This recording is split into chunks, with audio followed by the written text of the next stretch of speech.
ఓం నమో వెంకటేశాయ. అందరికీ నమస్కారం. ఈరోజు మన ఛానల్లో ఈ 2025 సంవత్సరం నవంబర్ 1 శనివారం రోజు జరుపుకునేటువంటి కార్తీక శుక్ల ఏకాదశి, ప్రబోధిని ఏకాదశి పూజా విధానం ఏమిటో, కార్తీక ఏకాదశి విశిష్టత ఏమిటో, ఈ ఏకాదశి పూజా సమయాలేమిటో, ఉపవాస నియమాలు, నైవేద్యం ఏం సమర్పించాలి అన్న పూర్తి వివరాల గురించి ఈరోజు మనం ఈ వీడియో ద్వారా తెలుసుకుందాం.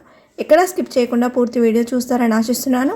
అంతకంటే ముందుగా ఇంతవరకు నా ఛానల్ని సబ్స్క్రైబ్ చేసుకుని వాళ్ళు ఉంటే సబ్స్క్రైబ్ బటన్ని ప్రెస్ చేసి పక్కనే ఉన్న బెల్ ఐకాన్ని ప్రెస్ చేసి ఆల్ అనే ఆప్షన్ ప్రెస్ చేశారంటే నేను పెట్టే ప్రతి వీడియో మీరు నోటిఫికేషన్ ద్వారా మొదటగా చూసేయవచ్చు.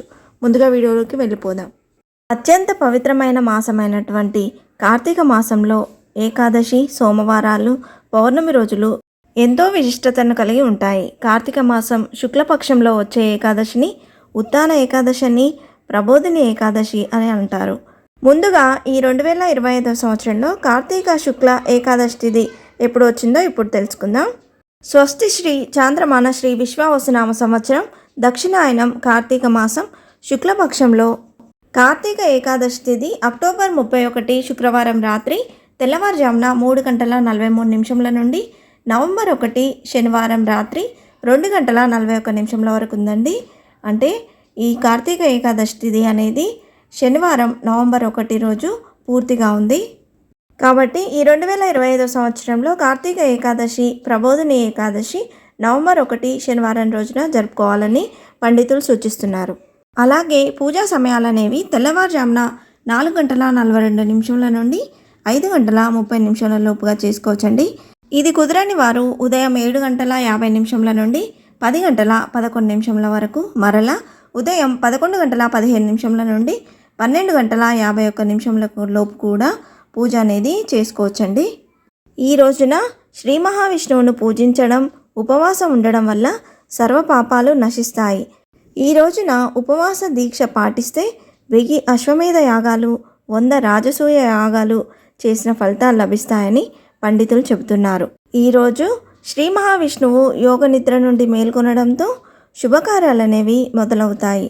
కార్తీక శుద్ధ ఏకాదశి రోజున శ్రీ మహావిష్ణువును మేల్కొల్పేందుకు విష్ణులోకానికి బ్రహ్మాది దేవతలతో పాటు మునులు, మహర్షులు వెళతారు.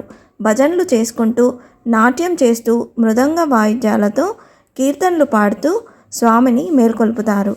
ఆ తర్వాత పరమేశ్వరుడు విష్ణుమూర్తిని అర్చించి హారతి ఇవ్వగా బ్రహ్మవేదాలు పఠించాడని పురాణాల ద్వారా తెలుస్తుంది.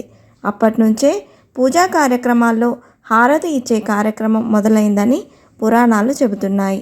ఉత్తాన ఏకాదశి రోజున ఉపవాసం చేయటం వల్ల సుఖశాంతులు లభిస్తాయని, అలాగే మన్నాడు ద్వాదశి రోజున దేవాలయాల్లో తులసి వివాహాన్ని కూడా జరిపిస్తారు.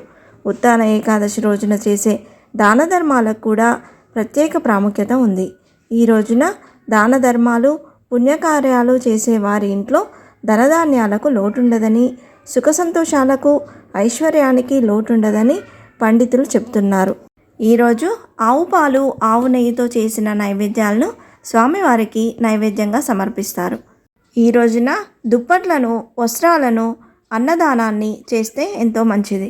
కార్తీక ఏకాదశి రోజున ఉపవాసం ఉండి విష్ణుమూర్తిని ఆరాధించడం వల్ల కోరిన కోరికలన్నీ నెరవేరుతాయని నమ్మకం. మహాభారత యుద్ధంలో భీష్మ పితామహుడు ఈ ఏకాదశి రోజునే అస్త్రాలను వదిలి అంపశయ్యపై శయనించాడు. ఈ పవిత్రమైన రోజున బ్రహ్మముహూర్తంలో స్నానం చేసి ఇంటిని శుభ్రం చేసుకొని విష్ణువును స్మరించుకుంటూ శ్రీహరి విగ్రహం కానీ, ఫోటో ముందు కానీ శంఖం, గంటలు ఊపుతూ విష్ణువు ఎదుట ఆవు నెయ్యితో దీపాలను వెలిగించాలి. ద్వాదశి రోజున పూజాది కార్యక్రమాలు నిర్వహించి ఉపవాసాన్ని విరమించాలి. ఈ రోజున తప్పక విష్ణు సహస్రనామాలు, విష్ణు పారాయణం చేస్తే చాలా మంచిది. ఇంతే ఫ్రెండ్స్, ఈ వీడియో మీకు నచ్చిందని ఆశిస్తున్నాను. ఇలాంటి ఇంట్రెస్టింగ్ వీడియోస్ కోసం please subscribe my channel and press the bell icon. అలాగే లైక్ చేయండి, షేర్ చేయండి. మీకు ఏమైనా సందేహం ఉంటే నా కమెంట్ బాక్స్లో పోస్ట్ చేయండి. మరొక మంచి వీడియోతో మీ ముందుకు వస్తాను. అంతవరకు సెలవు. సర్వేజన సుఖినో భవంతు. స్వస్తి.